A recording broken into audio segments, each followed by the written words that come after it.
Hai teman-teman semua, apa kabar? Semoga teman-teman selalu sehat dan bahagia. Thank you for coming back to my channel. Dan buat teman-teman yang mungkin baru pertama kali nonton video aku, kenalin, nama aku Maria. Aku suka cerita-cerita dan berbagi pengalaman tentang minimalisme, gaya hidup yang sederhana dan bersahaja.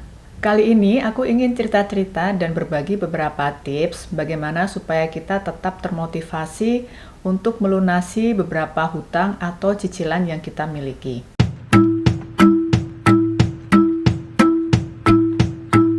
Tips yang pertama, tentukan target yang realistis.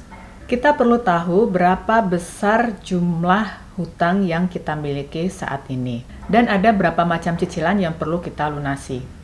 Contohnya mungkin cicilan KPR, cicilan motor, atau cicilan mobil. Dari sini kita bisa menentukan mau melunasi cicilan yang mana dulu. Menurutku akan terasa lebih ringan ketika kita mulai melunasi cicilan yang paling kecil jumlahnya. Dengan membuat target yang realistis, kita tidak akan merasa terbebani karena harus hidup seperirit hanya demi mencapai target yang terlalu besar. Lebih besar daripada kemampuan kita. Tips yang kedua, support system. Aku merasakan bahwa yang namanya support system itu sangat dibutuhkan ketika kita berusaha untuk mencapai sebuah target tertentu, terutama ketika kita berusaha untuk mencapai target keuangan tertentu ya. Demikian pula aku dan suamiku ketika berusaha untuk melunasi cicilan KPR secepat mungkin.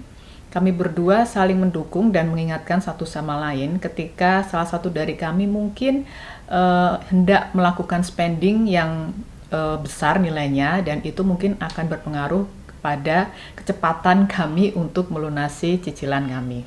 Support system ini bisa kita dapatkan dari berbagai macam cara ya, bisa dari dukungan keluarga, dukungan teman, atau bisa juga memakai jasa financial planner yang mungkin secara ilmu pengetahuan mereka lebih expert untuk bisa membantu kita mencapai target keuangan tertentu. Di era digital ini kita semakin mudah mendapatkan referensi dan inspirasi tentang bagaimana supaya kita bisa mencapai target keuangan tertentu. Salah satunya adalah dengan subscribe channel aku. Tips yang ketiga, ketahui tantangan dan kendalanya. Untuk mencapai sebuah target keuangan tertentu, kita harus tahu apa saja kira-kira tantangan atau kendala yang akan kita temui selama perjalanan ini. Di kehidupan serba modern ini ada banyak sekali tantangan dan kendala ketika kita ingin berusaha untuk mencapai target keuangan tertentu. Apalagi sekarang tuh ada banyak sekali marketplace haul di sosial media yang membuat kita itu menjadi ingin memiliki sebuah barang atau ingin membeli sebuah barang yang sebetulnya tidak kita butuhkan, tapi jadi dibutuh-butuhin gara-gara itu viral di sosial media. Jika kita sudah mengetahui nih tantangan atau kendala apa saja yang mungkin akan kita temui ke depannya, kita bisa melakukan antisipasi untuk menghilangkan gangguan tersebut. Misalnya kalau gangguan kita itu adalah sosial media, kita bisa mulai puasa sosial media dulu selama beberapa waktu sampai cicilan dan hutang kita itu terlunasi. Tips yang keempat, sayangi dirimu sendiri.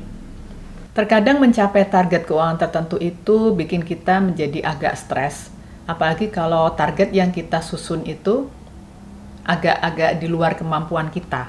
Be kind to yourself. Jadi jangan lupa tetap masukkan yang namanya menu makanan bergizi, kemudian melakukan hobi, dan juga yang paling penting tetap melakukan donasi, supaya kita tetap bisa sehat secara fisik dan mental. Tips yang kelima, perayaan kecil setelah berhasil. Sebagai manusia biasa, aku juga mempunyai keinginan untuk memberikan reward kepada diriku sendiri atas pencapaian dari target-target dalam kehidupanku. Ketika kita sudah berhasil melunasi cicilan yang paling kecil, ada baiknya supaya kita itu berhenti sejenak untuk sekedar mengevaluasi apakah cara dan langkah-langkah yang kita lakukan dalam perjalanan melunasi cicilan ini sudah sesuai dengan tujuan dan value dalam hidup kita. Teman-teman, itu tadi beberapa tips dari aku bagaimana supaya kita tetap bisa termotivasi ketika ingin menuju kehidupan bebas cicilan dan hutang. Bagaimana supaya kita tetap semangat untuk melunasi cicilan dan hutang kita dalam waktu yang singkat tanpa hidup menderita. Kasih jempolnya kalau video kali ini bermanfaat, dan juga jangan ragu untuk share, komen, dan juga subscribe supaya aku makin semangat memberikan kabar sukacita tentang minimalisme. Sekian video dari aku, semoga memberikan inspirasi ya. Sampai jumpa.